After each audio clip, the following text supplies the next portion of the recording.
The transport ship, Silver Drift, was packed with noise, people, and tension. Every seat was full except for one, seat 17B, right beside a girl no one wanted to sit near. She was not human. Her skin was pale violet, with glowing marks on her, arms that looked like gentle waves. Her eyes stayed down. Her small fingers clutched a bag tight to her chest. No one spoke to her. No one even looked at her directly. And everyone around her shifted uncomfortably, covering their noses, pretending they didn't notice her scent. The scent was strange, not terrible, but different.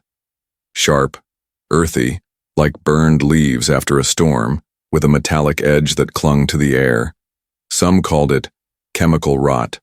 Others whispered rumors about her species being cursed. Every time someone boarded the ship, their eyes would scan the rows. They would see the empty seat next to her, hesitate, wrinkle their nose, and keep walking. Even those who had to stand preferred that over sitting beside her, but she didn't complain. She just stared at her hands and tried to make herself small, as if she already knew she was unwanted. Then the last passenger stepped in, a tall human man in his late 30s, wearing a worn-out jacket and a tired face. His name was Daniel Hart, a war veteran, now just a traveler heading back to Earth after a long contract. He carried only a duffel bag and a calm expression. He looked around, saw the packed rows, and then he noticed Seat 17B, the only space left. And he saw her sitting there alone, shunned like a disease.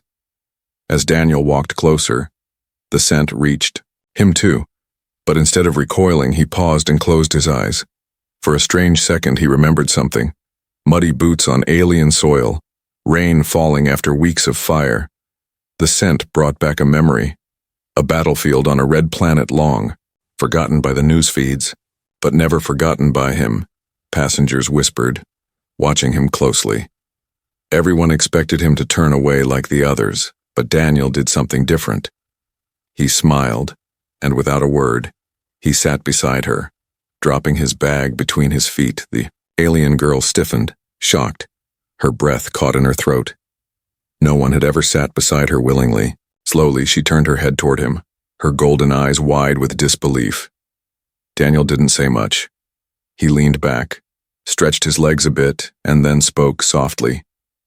"You smell like rain on Threxan soil," he said with a warm smile. The words hit her like lightning. She blinked fast, clearly confused. "You don't mind?" she asked in a quiet voice, not used to kindness. He shrugged. "Smells like home to me." The whispers behind them grew louder. Some passengers sneered, others muttered insults under their breath. A mother pulled her child closer, shielding him with a glare. But Daniel didn't care. He just looked at the girl, calm and kind, and offered her a piece of the protein bar he was eating. She hesitated, her hands trembling slightly before she took it. Her eyes shimmered not with hunger, but with surprise, maybe even gratitude. "My name is Sari," she said softly, almost afraid he'd stop talking to her. Daniel nodded. "I'm Daniel. Nice to meet you, Sari." For a moment, silence returned between them. But it was a comfortable silence, not the cold, rejecting kind she had known all her life. Sari looked around and saw how people stared at her. Her voice barely rose above a whisper as she said, "They think I'm dirty, that I carry disease, that my scent means danger." Daniel raised an eyebrow. "Is it true?" She shook her head quickly. "No, it's just how we are born. Our scent is natural but rare, unusual." He nodded again. "Different doesn't mean dangerous." She stared at him like he was speaking a language no one else ever used with her. Kindness. And in her heart, something started to stir. A tiny hope she hadn't dared to feel for years. The ship rumbled as it entered dark space, stars stretching outside the windows. Inside, everything remained tense, except around seat 17B. There, for the first time in a long while, Sari felt seen, not as a thing to avoid, but as someone real, and as the ship drifted silently through the galaxy, no one realized that this small, simple choice, sitting beside a lonely alien girl, would lead to something much bigger than anyone could imagine. Because Sari wasn't just a passenger, she was carrying something inside her, something important, something dangerous, and Daniel's act of kindness had just placed him at the center of a coming storm, but for now there were no threats, no agents, no shadows. Only the strange scent of forgotten soil and two strangers sitting quietly together, one who had lost too much and one who had never been given anything, both unaware that fate had just begun to weave their destinies together. The soft hum of the ship filled the air, but Daniel heard only silence inside his mind. He leaned back, in his seat, eyes half closed as Sahri nibbled quietly on the protein bar he had given her. She ate like someone who hadn't been fed properly in days, not rushing but savoring every bite. Daniel didn't interrupt. He just watched her from the corner of his eye. There was something about her face, something familiar, not in shape but in feeling, like an old photo that reminded you of a place you once knew. He wasn't sure why he said it, but the words just slipped out. You ever heard of Threxin 9? Sahri looked up, chewing slowed, eyes blinking with hesitation. It's an old war zone now, she replied softly. Not many speak of it. Daniel gave a small nod. I was stationed there years ago during the last surge. The memory hit him hard, like a cold wind from the past, red dirt everywhere, rain falling on scorched ground. The smell, it was just like hers. The scent clung to everything after the rains. Most soldiers hated it, said it made their heads hurt or their stomachs turn. But for Daniel, it meant they had survived another day. It meant no bombs were falling, no screams, just quiet after chaos. He looked at Sahri and said, You remind me of someone there, nurse alien like you, different species though. She tilted her head, curious. Was she kind? Daniel smiled faintly. She patched us up after a night raid, even though we'd been ordered not to trust outsiders. Sahri's eyes widened. And you trusted her? He nodded slowly.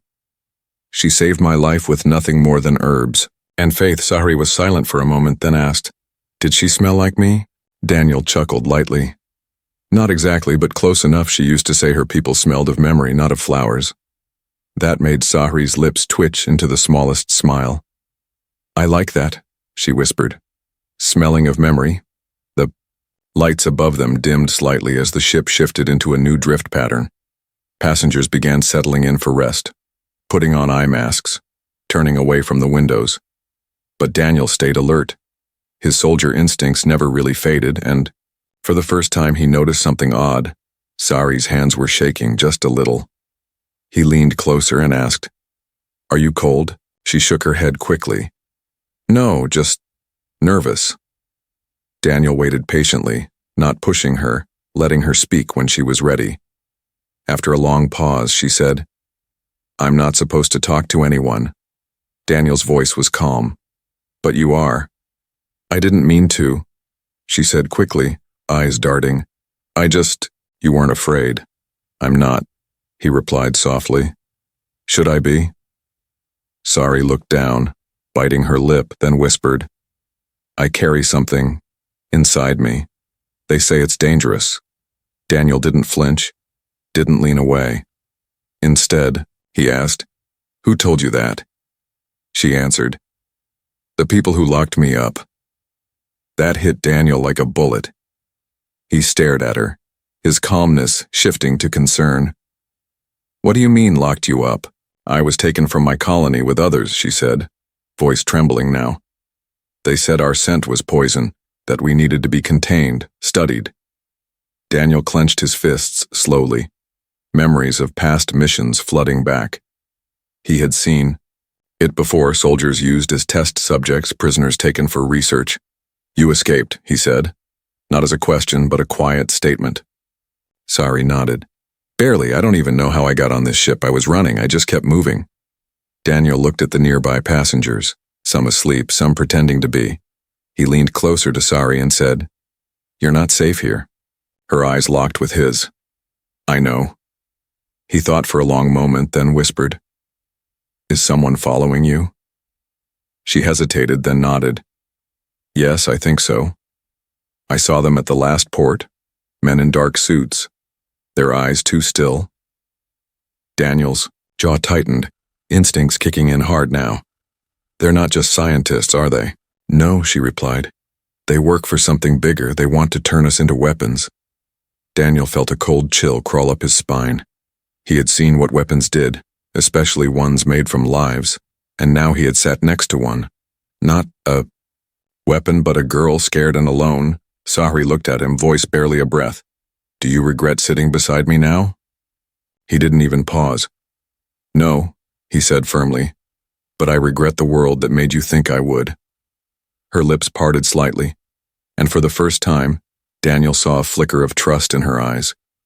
I don't know who to trust, she whispered. You don't have to trust me yet, Daniel replied. Just don't run alone again. She nodded slowly. Outside the window, the stars bent and twisted through dark space. Inside, two strangers were no longer strangers. One had carried war in his bones. The other carried something unknown in her blood. But both were now connected by a single seat that everyone else had avoided. And somewhere far behind them, in a different part of the galaxy, a signal blinked, a location locked, and a pair of cold eyes stared at a screen. Sari had been found again. The ship's corridors stretched long and quiet, filled with soft hums and blinking lights. Night cycle had begun, the lights dimmed, passengers snoring, others lost in digital screens. But Daniel stayed awake, eyes sharp, mind busy. Sari sat beside him, curled up under a travel blanket he had offered. Her head rested against the window, but her eyes never truly closed. He knew that kind of sleep. Light, alert, always ready to run. Daniel had lived it for years during the war. Now he saw it in her. A girl who had lived like prey for too long, she whispered suddenly. We're being watched. Daniel didn't move his head, only his eyes, scanning quietly. Who? He asked, low and steady. She replied, I don't know, but I feel it always, like something breathing down my neck. Daniel shifted slightly, pretending to stretch his legs. He glanced behind them, where a tall man in a gray jacket sat 3 rows back. The man wasn't asleep and he wasn't watching any screen, just staring straight ahead, still as stone. Is he one of them? Daniel whispered. Sari peeked, her lips tightened. Maybe they don't always look the same, but the eyes, always cold. Daniel felt a tingle down his spine. In the war, he had learned to read people fast. Those eyes were trained, not civilian. He turned back, voice calm. We need to find out what they know. Sari hesitated, then said, There's something I never told you. He waited, watching her closely. She continued, Before I escaped, they did something to me. I think they left a signal inside. Daniel's eyes narrowed. A tracker? No, she said, shaking her head. Worse, it's in my scent, modified, coded, it draws them. Daniel froze, trying to process what that meant. Your scent? He asked. That's how they find you? Yes, Sari answered. It's not just a smell to them. It's a message, a signal only they understand. He ran a hand through his hair, frustrated. That's why people react so strongly to it, she said, voice shaking. Even normal species feel uneasy, like their bodies know it's been changed. Daniel breathed slowly. They turned you into a beacon. She nodded, ashamed. That's why I didn't want you to sit near me. I didn't want to hurt you. Daniel leaned closer, firm. You didn't hurt me. They did, remember that? He stood up slowly, stretching, pretending to head to the lavatory. As he passed the man in the gray jacket, he caught the faint shimmer of a hidden earpiece. Definitely not civilian. In the restroom, Daniel pulled out a small black chip from his belt, an old military trick. It could piggyback on weak ship signals for a few seconds, enough to send a hidden message. He typed fast. Possible agent. Onboard target being tracked by scent-encoded signal, request trace and location scramble. He sent it to an old contact, someone who owed him a life. As he returned to his seat, he noticed something new. The ship's nav route displayed on the wall had changed. Their original destination was a trade hub on the outskirts of neutral space. Now it read, Course Adjustment, Research Station 7K, Authorized Redirect. His jaw tightened. That wasn't just a change, that was a reroute. Someone on board had access to override the route, and he had a feeling it wasn't the pilot's idea. He sat down, whispered to Sahri, "They're not taking us to the hub anymore." Her face went pale. "That's one of their sites. I've heard the name." "Then we can't wait," Daniel said. "We need to get to the cargo bay." "Why?" she asked, eyes wide. "There are emergency pods. If we can break into one, we can launch before docking." Sahri gripped his sleeve. "I'm scared." He looked her in the eyes. "Good. Fear means you're still alive. But we don't freeze. We move." She nodded slowly, trying to stay strong. They waited until the lights dimmed further, the second rest cycle beginning. Then, using the maintenance access door behind the lavatory, they slipped into the narrow corridor. It was dusty, hot, filled with buzzing wires and metal panels. They moved slowly, carefully, heartbeats loud in their own ears as they neared the cargo. "Deck?" A soft voice crackled through the vent above them. "Daniel Hart, former captain, Sector War Division." He froze, staring up at the speaker. The voice was synthetic, female, calm and cruel. "You were always too curious," it continued. "Too noble." Sahri grabbed his arm, trembling. The voice spoke again. "And you, Subject 47, how far do you think you'll run?" Sahri whispered. "They found me again."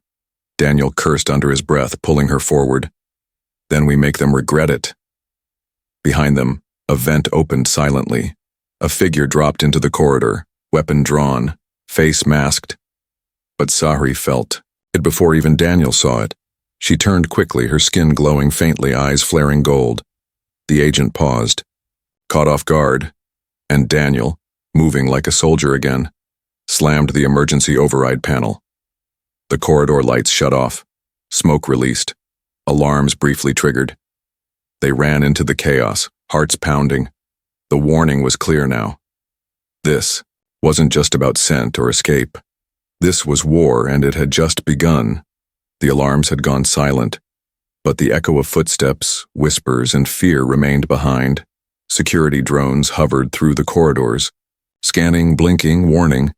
Crew members walked in stiff groups, whispering about a fire drill that felt too sudden, too fake. In the passenger lounge, Daniel and Sahri had returned quietly, back to their seats like nothing had happened. Daniel's shirt was damp with sweat, but his face stayed calm. Sahri sat silently, trembling just a little, her hood up, her eyes scanning the shadows. Daniel leaned close and whispered, "We bought time, not safety." Sahri nodded, still breathing fast. "I felt him behind us." "I know," Daniel said. He didn't follow far. Just then, a voice echoed through the overhead speaker. "This is your captain speaking. All passengers remain seated while security conducts a quick sweep. Thank you for your cooperation." But something wasn't right. The man in the gray jacket, the one they suspected, was gone. Daniel glanced back. Row 20 was empty. His seat untouched, his bag still underneath. No sign of struggle, no trace of where he'd gone. Daniel whispered, "He's missing." Sahri turned, eyes wide. "You think they took him?" Daniel shook his head slowly. "No. I think he was never here for the ride." "What then?" she asked, voice tight. "He was watching us," Daniel said. "Now that we ran, he left. Mission complete, or worse." A crew officer passed by, giving Daniel a long look, then moved on. Daniel noticed something clipped to the officer's belt. Not standard tools, but a device used in off-record comm units, military tech. "I think the crew's not clean," Daniel muttered. "You mean they're working with them?" Daniel nodded. "Or for them." He stood up, stretched again, and slowly walked toward the rear lavatory. There was a small maintenance panel behind it. Daniel had seen it earlier. He crouched and quietly removed the screws. Inside, he found a data wire with blinking light. Recently used, he connected his chip again and scanned the line. Encrypted signals were being sent, not to ship systems, but directly to an external satellite relay. That wasn't part of any transport protocol. He returned to his seat and whispered, "Someone's feeding them live updates." Sahri looked scared. "Then they know everything." Maybe not everything, Daniel replied. We cut the signal for a while when we escaped earlier. But not for long, she said quietly. They'll act soon. And she was right. The next morning, chaos broke the silence. A loud scream rang out from the upper deck. Passengers rushed toward the noise, pushing, shouting, confused. Daniel grabbed Sari's hand, pulling her through the crowd toward the sound. A woman in a green robe stood crying, pointing at a seat near hers. He was sitting there, she cried. He never moved, but now he's gone. Security arrived and began scanning the area. Daniel listened closely, then heard the words that mattered most. There's blood, one guard muttered, but no body. Drag marks, another whispered. But they end at the floor panel. Daniel pulled Sari back away from the crowd. He wasn't one of them, he said. They're cleaning up anyone who knows too much. Was he another watcher? Sari asked. Maybe, Daniel replied. Or maybe he saw something they didn't want him to. The ship was no longer a transport. It had become a cage, and something was picking off the witnesses, one by one. That night, Daniel stayed awake. Again, this time with a pocket knife hidden in his sleeve. Sari didn't sleep at all, she whispered. There's a low hum in my head. I think they're trying to activate it again. Block it out, Daniel said gently. Think of something louder, something that matters. I can't, she said, her voice breaking. I'm tired of running. I'm tired of being hunted. Daniel reached over, placed a hand over hers. Then let's stop running, he said. Let's hit them before they strike again. But how? She asked, her eyes full of fear and fire. Daniel thought for a moment, then said, We find the source of the signal. If we destroy it, maybe we give them blindfolds for a while. Sari hesitated, then nodded. Okay, I'll help. What? She didn't say. What she couldn't was that something inside her had started to change. The glow under her skin pulsed stronger every time the signal tried to reach her. She didn't know what it meant, only that it scared her more than the hunters did. Elsewhere on the ship, in a sealed control room behind a fake wall, a woman with silver eyes watched the security feeds. She wore no uniform, but her voice commanded the crew like a general. Subject 47 has shown signs of activation. HFY said calmly, Prepare the recovery pod. And if the human interferes again? A man beside her asked. She smiled coldly. Then he disappears next. Back in the cabin, Daniel tightened the straps on his boots. He looked at Sari and said, Stay close, and when I say run, don't hesitate. She nodded, fire growing behind her fear. The time for hiding was over. The war had followed them, into the stars, and the girl with the dangerous scent was no longer just a target. She was the key. Daniel didn't sleep that night. He sat still, his eyes scanning the emergency floor map on the back of the seat in front of him. Sari leaned against the window beside him, her glowing marks faintly visible under her sleeves. Her breathing was steady but not deep enough to be real sleep. She was pretending, like he had done many times before. During missions that felt more like traps than assignments, Daniel's mind raced, piecing together what they knew. Someone on this ship had changed their course, rerouted them to a black site disguised as a research station. Passengers were disappearing, and Sari was being tracked by scent, bioengineered to broadcast a silent signal. She was the bait, the experiment, and the warning, all wrapped in one innocent-looking girl. He needed a way off the ship before they docked, but escape pods were locked behind access levels he didn't have anymore, so he needed a distraction big enough to force a reset of the ship's internal systems, and a contact bold enough to help him break into the restricted levels. Daniel reached into his boot and pulled out a small device, a secure communicator, one of the last gifts from his old war unit. He whispered into it. Cricket, you there? Static buzzed for a few seconds, then a voice replied, Daniel Hart, what hole have you dug yourself into this time? He smiled faintly, a moving one full of cameras and lies. You always had a poetic way of saying you're about to die, Cricket replied. I need a pickup, Daniel said, before we reach Station 7K. Cricket went silent for a moment, then said, That's not a station. That's a ghost site. I know, Daniel replied. And they want the girl I'm sitting next to badly. Cricket's tone changed, serious now. You have coordinates? Tracking chip still working, Daniel said. But I'll need you to spoof a distress signal to trigger a mid-route emergency override. Dangerous, Cricket said. You'll light up every sensor in this sector. Good, Daniel replied. Let them all come, just get me a corridor open in the hangar. I'll be there in 3 hours, Cricket said. You better not be in pieces when I arrive. Daniel clicked the device off, then turned to Sari. She was looking at him with wide eyes. You trust that voice? She asked. Cricket's insane, Daniel said with a smirk. But she's the kind of insane that breaks chains. Sari nodded, though her hands were still shaking. I don't want to go back, she whispered. Even if it means dying, out there. You won't, Daniel said firmly. Not on my watch. He handed her a small patch with a blinking blue light. What is this? She asked. Signal scrubber, he replied. We'll jam your scent pulse for 15 minutes, but it'll burn out your nerves if worn longer. She took it slowly, nodding. 15 minutes is enough. As Daniel began preparing, the ship's PA system crackled again. All passengers prepare for early arrival, the voice said, cold and precise. Docking sequence will begin in 1 hour. They were running out of time, Daniel whispered. We move in 10 minutes. We take the maintenance shaft to the hangar level. And the agents? Sari asked. He looked her in the eye. If they try to stop us, we don't stop. Just then, a soft alarm chimed near the cabin exit. Security guards entered, walking slowly, checking each row.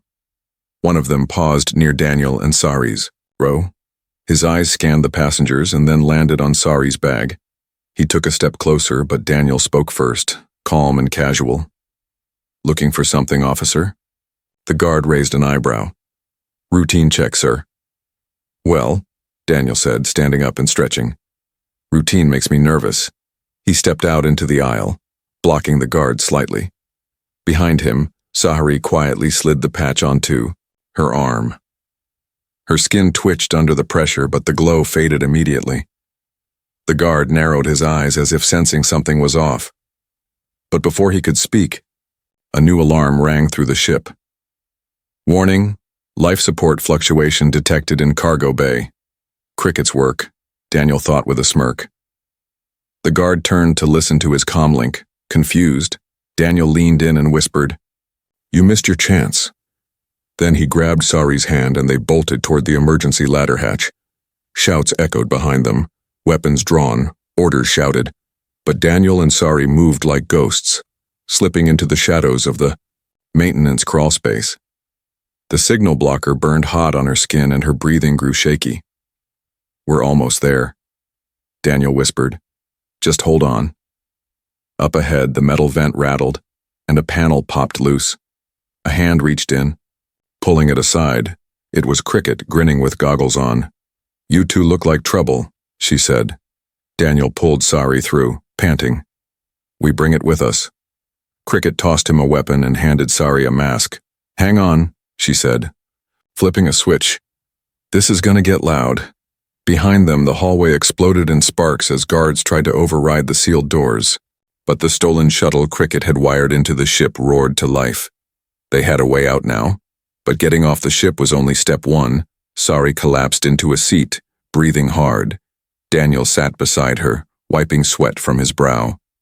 You ready to fight? He asked. She looked at him, eyes glowing faintly. I think I was made to. The stolen shuttle shook as it broke free from the transport ship. Cricket's hands moved quickly over the controls, locking in coordinates and overriding safety. Locks. Steam hissed from the side vents, warning lights flashing red across the console. This thing wasn't built for a clean escape, Cricket muttered. We've got 5 minutes before they send hunters after us. Daniel gripped the side rail, eyes sharp, focused. Sari sat buckled in beside him, her hands trembling, her skin glowing faintly again. The signal blocker had burned out, smoke rising from where it touched her skin. She winced but didn't cry out, her jaw tight with pain and something else, something rising deep inside her. They'll track us again. Won't they? She asked. Daniel nodded. Yes, unless we lose them in the tunnels below. Tunnels? Cricket asked with a raised brow. There's a service station nearby, Daniel explained. Below it is an abandoned mining network. No signal, no tracking, and a whole lot of ghosts, Cricket added with a sigh. You always take the scenic route. The shuttle veered hard to the right, diving toward a cold moon with jagged cliffs and shadowy pits. The abandoned station looked like a graveyard from above, rusted towers, broken landing arms, forgotten wires. They landed roughly, dust kicking up around the small ship. Cricket killed the power and grabbed a pulse rifle from under the seat.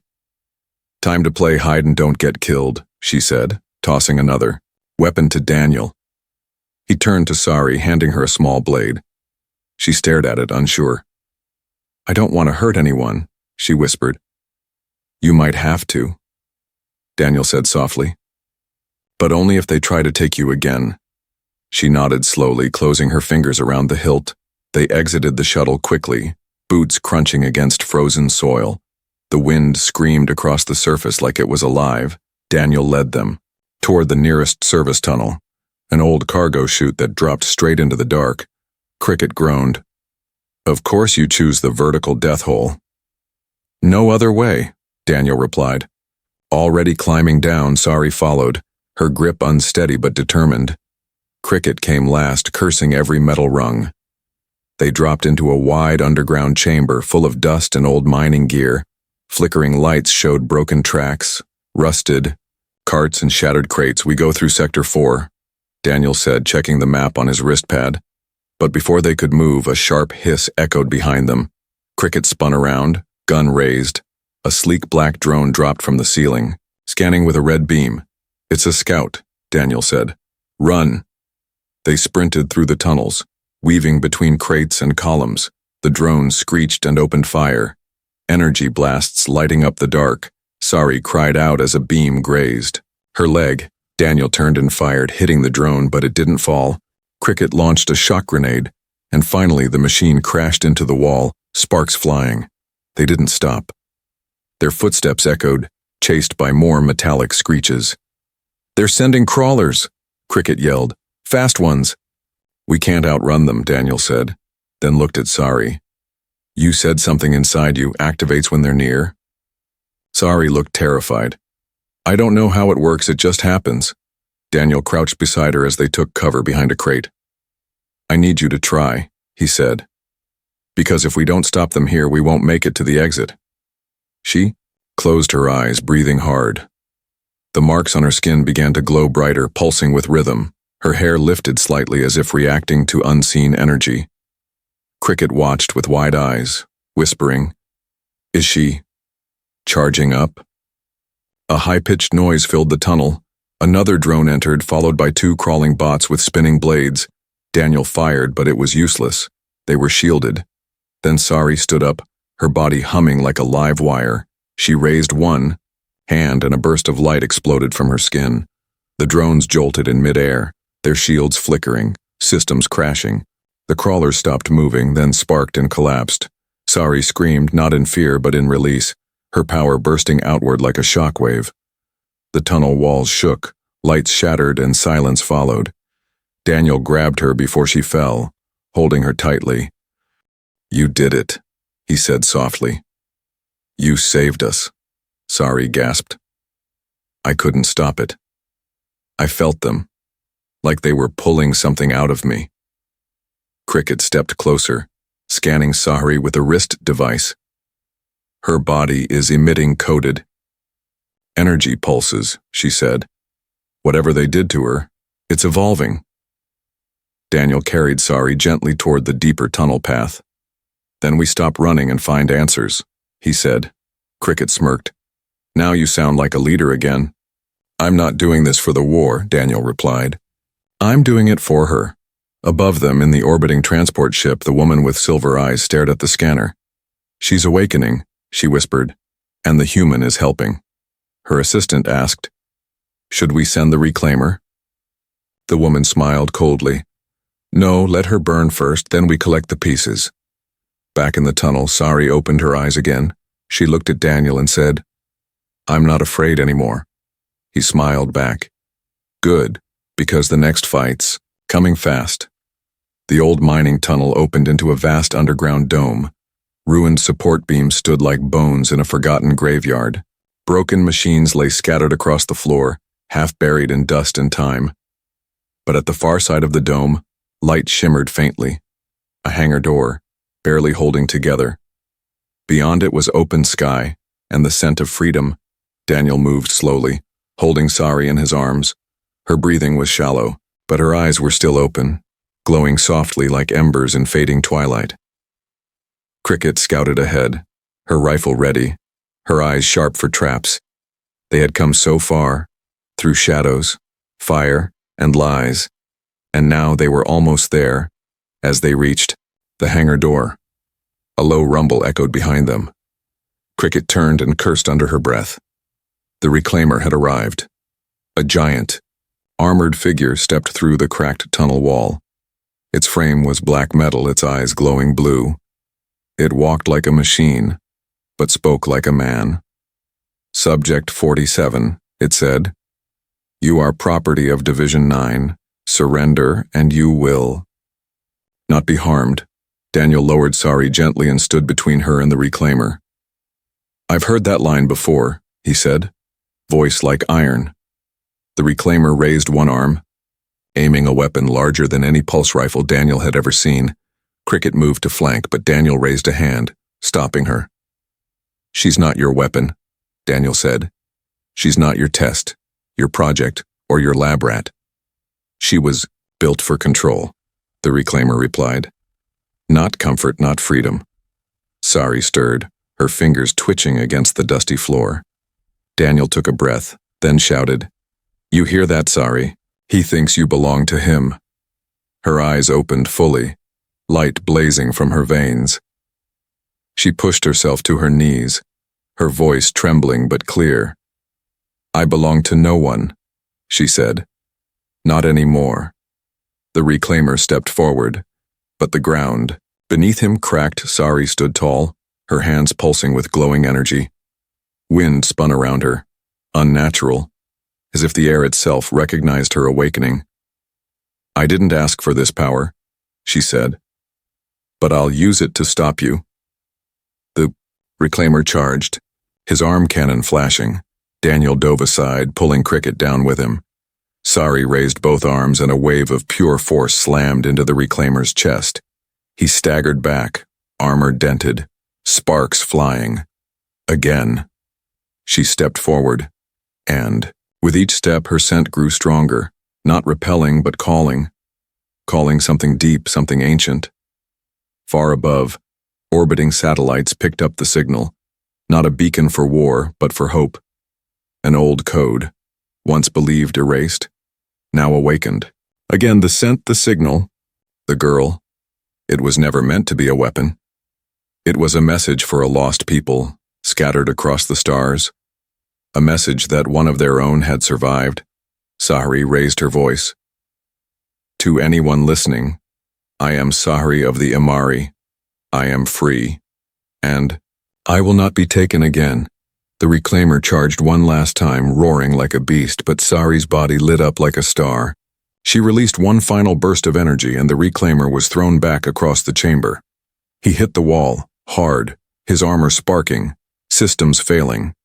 Daniel rushed to her as she collapsed, catching her before she hit the ground. He held her, close, brushing hair from her face. You did it, he whispered. You're free. She smiled weakly. Only because you sat beside me. Cricket activated the hangar door override, and the massive wall groaned open. Sunlight poured into the chamber, warm and golden. Daniel lifted Sari into his arms again, stepping into the light. The wind carried her scent across the canyon plains. This time, no one turned away. Instead, far in the sky, streaks of light began to descend. Ships, not enemy ones, but old, Imari rescue crafts responding to the signal they thought was lost forever. Cricket stared in awe. You just called home a whole species. Daniel looked at Sari. She didn't call for war, he said. She called for family. The Amari. Ships landed gently and tall figures stepped out. Others like Sari with glowing skin and golden eyes. They knelt when they saw her, not in worship, but in recognition. You survived, one of them said, eyes full of tears. Sari reached out a hand, smiling softly. I had help. Later, as medical teams worked and the sky darkened again, Daniel stood at the edge of the cliff watching the stars. Sari joined him, wearing a clean robe, her energy finally calm. I still smell strange to most people, she said playfully. He chuckled. Yeah, like rain on alien dirt. She grinned. Still your favorite? He nodded. Still reminds me of home. Sari took his hand, holding it gently. Then maybe, she whispered. I finally found mine too. Above them, stars shone brightly, no longer out of reach. And beside the girl who once sat alone, a human stood, not as a hero but as proof that kindness can rewrite destiny, one empty seat at a time.